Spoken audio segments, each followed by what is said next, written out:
دانش کتب میں خوش آمدید۔ کیا کبھی ایسا محسوس ہوا ہے کہ آپ کے بہترین خیالات، آپ کی بہترین انسائٹس میٹنگز میں کہیں کھو جاتی ہیں؟ آج ہم جوڈتھ ہمفری کے کام کی روشنی میں یہی سیکھیں گے کہ اپنی بات چیت کو صرف معلومات دینے سے بڑھا کر واقعی حقیقی معنوں میں با اثر کیسے بنایا جائے۔ یہ سمجھیں کہ یہ ایک ایسی ماسٹر کلاس ہے جو آپ کو وہ ٹولز دے گی جس سے آپ کی آواز نہ صرف سنی جائے گی بلکہ اس کا وزن بھی محسوس کیا جائے گا۔ ٹھیک ہے، تو چلے دیکھتے ہیں کہ آج ہم کیا کیا سیکھنے والے ہیں۔ ہم سب سے پہلے اس فرق کو سمجھیں گے جہاں بہت سے ہنرمند لوگ پھنس جاتے ہیں۔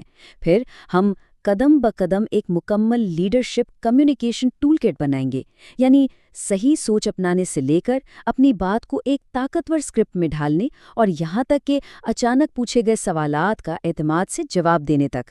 تو ہمارا پہلا حصہ ہے قابلیت اور اثر و رسوخ کا فرق۔ یہاں ہم اس بنیادی مسئلے کو دیکھیں گے کہ کیوں صرف ماہر ہونا یا قابل ہونا ہی کافی نہیں ہوتا۔ بہت سے پروفیشنلز یہ مانتے ہیں کہ ان کا کام خود بولے گا، لیکن سچ تو یہ ہے کہ اکثر ایسا نہیں ہوتا۔ چلیں جانتے ہیں کیوں۔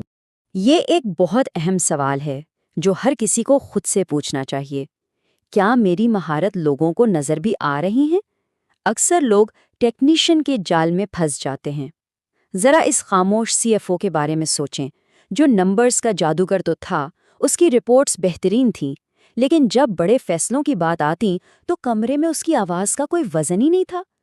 قابلیت تو بے شمار تھی، لیکن اثر اور رسوخ بالکل غائب تھا۔ اور اسی مسئلے کو خون بہاتی گردن کا مسئلہ کہتے ہیں۔ یہ ایک بہت گہری تشبیہ ہے۔ ذرا سوچیں، آج کی دنیا میں ہر طرف معلومات کا شور ہے، ای میلز، رپورٹس، میٹنگز۔ اس شور میں آپ کی سب سے اہم بات بھی گم ہو سکتی ہے۔ یہ بالکل ایسا ہی ہے جیسے کوئی مدد کے لیے چیخ رہا ہو، لیکن اس کی آواز کسی تک پہنچ ہی نہ رہی ہو۔ یہ سلائیڈ اس پوری بحث کا نچوڑ ہے۔ دیکھیں، ایک رپورٹر کا کام ہے ماضی کو بیان کرنا، حقائق کو جوں کا توں پیش کر دینا۔ وہ آپ کو نقشہ دے سکتا ہے، لیکن ایک لیڈر کا کام مستقبل بنانا ہے۔ وہ انہی حقائق کو ایک ویژن کے ساتھ جوڑتا ہے، ایک نیا راستہ بناتا ہے۔ اس کی قدر صرف معلومات دینے میں نہیں بلکہ لوگوں کو عمل پر مجبور کرنے میں ہے۔ تو اب بات کرتے ہیں ہمارے دوسرے حصے کی، رپورٹر سے لیڈر تک۔ سوال یہ ہے کہ یہ سفر طے کیسے کیا جائے؟ اس کی شروعات ہوتی ہے ایک اندرونی تبدیلی سے، ایک ذہنی تبدیلی سے۔ یہ صرف الفاظ بدلنے کا کھیل نہیں ہے، بلکہ اپنی پوری سوچ کو بدلنے کا نام ہے۔ چلیں دیکھتے ہیں کہ ایک لیڈر کی طرح سوچا کیسے جاتا ہے۔ ایلس ان ونڈرلینڈ کا یہ مشہور جملہ یہاں بالکل فٹ بیٹھتا ہے۔ اگر آپ کو اپنی منزل کا ہی نہیں پتا تو آپ کہیں بھی پہنچ جائیں گے، یا شاید کہیں بھی نہیں۔ ایک واضح ویژن کے بغیر ٹیمیں اور افراد بھٹک جاتے ہیں، ان کی توانائی ضائع ہو جاتی ہے اور وہ کوئی بڑا مقصد حاصل نہیں کر پاتے۔ تو ایک اچھا، ایک طاقتور ویژن کیسا ہوتا ہے؟ اس کے لیے یہ 3 نکاتی ٹیسٹ بہت اہم ہے۔ پہلا، کیا یہ مرکوز ہے، یعنی اتنا سادہ اور واضح کہ ہر کوئی اسے سمجھ سکے؟ دوسرا، کیا یہ مثبت ہے، جو لوگوں کو مسائل سے نکال کر نئے مواقع کی طرف راغب کرے؟ اور تیسرا، کیا یہ قابل حصول ہے تاکہ لوگ اس پر یقین کر سکیں اور اس کے لیے محنت کرنے کو تیار ہوں؟ اور یہ ایک زبردست اصول ہے جسے ایک جملے کا اس طرح کہتے ہیں۔ یہ واقعی ایک اس طرح کی طرح کام کرتا ہے جو فالتو باتوں کو کاٹ دیتا ہے۔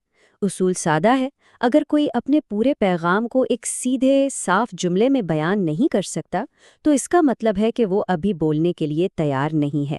یہ آپ کو ایک مبہم موضوع سے نکال کر ایک تیز اور یادگار پیغام بنانے پر مجبور کرتا ہے۔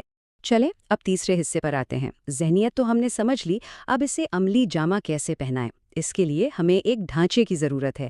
یہ 5 قدمی لیڈر اسکرپٹ آپ کی ہر بات چیت کا ایک مکمل بلو پرنٹ ہے۔ چاہے آپ ایک ای میل لکھ رہے ہوں یا ہزاروں لوگوں کے سامنے تقریر کر رہے ہوں، یہ ڈھانچہ آپ کے پیغام کو طاقتور بنا دے گا۔ تو یہ ہے وہ لیڈر اسکرپٹ۔ اسے آپ اپنے خیالات کا لانچ پیڈ سمجھ سکتے ہیں۔ آج کی دنیا میں جہاں ہر کسی کی توجہ بٹی ہوئی ہے، یہ 5 قدم اس بات کو یقینی بناتے ہیں کہ آپ کا پیغام نہ صرف سنا جائے بلکہ اس پر عمل بھی ہو۔ چلیں ایک ایک کر کے ان مراحل کو دیکھتے ہیں۔ کہتے ہیں نا، first impression is the last impression. آپ کی بات کے پہلے 10 سیکنڈ ہی سب کچھ طے کر دیتے ہیں۔ ایک اچھا گرابر وہ ہک ہے جو لوگوں کے ذہنوں کو اپنی طرف کھینچ لیتا ہے۔ یہ کوئی ذاتی کہانی ہو سکتی ہے، کوئی حیران کر دینے والا آنکڑا یا کوئی دلچسپ کال۔ مقصد صرف ایک ہے، سننے والوں کے ساتھ فوری طور پر ایک تعلق قائم کرنا۔ اب آتے ہیں چوتھے حصے پر۔ اب ہم بڑے ڈھانچے سے نکل کر چھوٹے چھوٹے الفاظ پر آتے ہیں جو اصل میں سب سے زیادہ اثر ڈالتے ہیں۔ یہ وہ زبان ہے جو اختیار اور اعتماد کا احساس دلاتی ہے۔ یاد رکھیں، الفاظ ہی قیادت کو بناتے یا بگاڑتے ہیں۔ یہ سلائیڈ ایک بہت بڑا فرق واضح کرتی ہے۔ بائیں طرف دیکھیں، یہ کمزور زبان ہے، شاید ہمیں چاہیے، تھوڑا بہت اہم ہے، یہ سارے الفاظ آپ کے اعتماد کو کمزور کرتے ہیں۔ اور دائیں طرف ہے مضبوط، اعلانیہ زبان، یہ ان فالتو الفاظ کو ہٹانے کے بارے میں ہے جو آپ کے یقین کو شک میں بدل دیتے ہیں، اور اسے کہتے ہیں جبروکی اثر۔ یہ ایک بہت بڑی غلطی ہے جو اکثر لوگ کرتے ہیں۔ جب کوئی بہت زیادہ مشکل الفاظ یا کارپوریٹ جارگن استعمال کرتا ہے تو وہ سمجھنے کا سارا بوجھ سننے والے پر ڈال دیتا ہے۔ یاد رکھیں، ایک اچھے لیڈر کی ذمہ داری ہے کہ وہ اپنی بات کو آسان اور واضح رکھے تاکہ ہر کوئی اسے سمجھ سکے۔ اب ذرا اس نمبر کو دیکھیں، 12,347۔ کیا محسوس ہوتا ہے؟ کچھ خاص نہیں ہے نا؟ یہ صرف ایک بے جان ڈیٹا ہے، ایک حقیقت جس میں کوئی احساس نہیں۔ لیکن اب اسی نمبر کو اس طرح دیکھیں، آپ کی کوششوں کی وجہ سے 12,000 سے زیادہ بچوں کو اب جان بچانے والی ادویات تک رسائی حاصل ہے۔ دیکھا آپ نے؟ جب ہم انسانی چہرے کا اصول استعمال کرتے ہیں تو وہی بے جان ڈیٹا ایک متاثر کن کہانی بن جاتا ہے۔ یہ ڈیٹا کو بامانی بنانے کی کلید ہے۔ اب چلتے ہیں پانچویں حصے کی طرف، لیڈر کی موجودگی کا حکم۔ اب تک ہم نے جو بھی بات کی وہ الفاظ کے بارے میں تھی، لیکن ایک لیڈر کا اثر صرف اس کے الفاظ پر منحصر نہیں ہوتا۔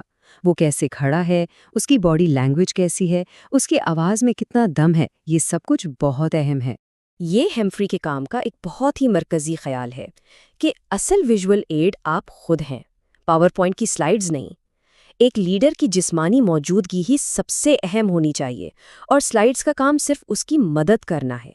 سننے والوں کو آپ سے جڑنا چاہیے، نہ کہ آپ کی سلائیڈ سے۔ تو یہ موجودگی بنائی کیسے جائے؟ اس کے لیے یہ مساوات دکھیں۔ آپ کا موقف یعنی آپ کا کھڑے ہونے کا انداز مستحکم ہونا چاہیے جو اعتماد دکھائے۔ آپ کے اشارے بامقصد ہونے چاہیے جو آپ کی بات کو مزید واضح کریں۔ آپ کی آنکھیں لوگوں سے رابطہ بنائے رکھیں، اور سب سے اہم، آپ کی آواز میں توانائی اور اختیار ہو۔ یہ سب مل کر ایک طاقتور موجودگی بناتے ہیں۔ اور اب ہمارا چھٹا اور آخری حصہ، فوری قیادت کا امتحان۔ اب جب کہ ہم نے سب کچھ سیکھ لیا ہے تو اصلی امتحان تو تب ہوتا ہے جب آپ پر اچانک کوئی سوال آ جائے یا آپ کو موقع پر ہی اپنی قیادت کا مظاہرہ کرنا پڑے۔ چلیں دیکھتے ہیں کہ دباؤ میں کیسے بہترین کارکردگی دکھائی جائے۔ ذرا اس صورتحال کا تصور کریں، آپ لفٹ میں ہیں اور اچانک آپ کے CEO آپ سے پوچھتے ہیں، ہاں بھائی پروجیکٹ کیسا چل رہا ہے؟ آپ کا جواب اسی وقت آپ کی ساخت بنا بھی سکتا ہے اور بگاڑ بھی سکتا ہے۔ ایسے ہی لمحات کے لیے ایک خاص پروٹوکول ہے، اور یہ ہے وہ نینو اسکرپٹ جو آپ کو ایسے حالات میں بچا سکتا ہے۔ صرف 4 قدم، 3 سیکنڈ کا وقفہ لیں، ایک چھوٹا سا ذاتی جملہ بولیں، اپنا سب سے اہم پیغام دیں، اور آخر میں بتائیں کہ اگلا قدم کیا ہوگا۔ یہ فارمولا ایک اچانک پوچھے گئے سوال کو قیادت کے ایک موقع میں بدل دیتا ہے، وہ بھی صرف 30 سیکنڈ میں۔ تو آخر میں سب سے بڑا سوال یہی ہے، ہر بات چیت، ہر ملاقات قیادت کا ایک موقع ہے۔ کیا اس موقع سے فائدہ اٹھایا جا رہا ہے؟ یاد رکھیں، قیادت کوئی عہدہ نہیں بلکہ ایک عمل ہے جو ہر روز ہر بات چیت میں نظر آتا ہے۔ امید ہے اس تجزیے سے سیکھے گئے ٹولز اس سفر میں آپ کے مددگار ثابت ہوں۔ اگر یہ معلومات آپ کو مفید لگی تو اسے لائک اور سبسکرائب کریں، اور اپنے ان دوستوں اور خاندان والوں کے ساتھ ضرور شیئر کریں جو اپنی زندگی کو بہتر بنانا چاہتے ہیں۔ دیکھنے کا بہت شکریہ۔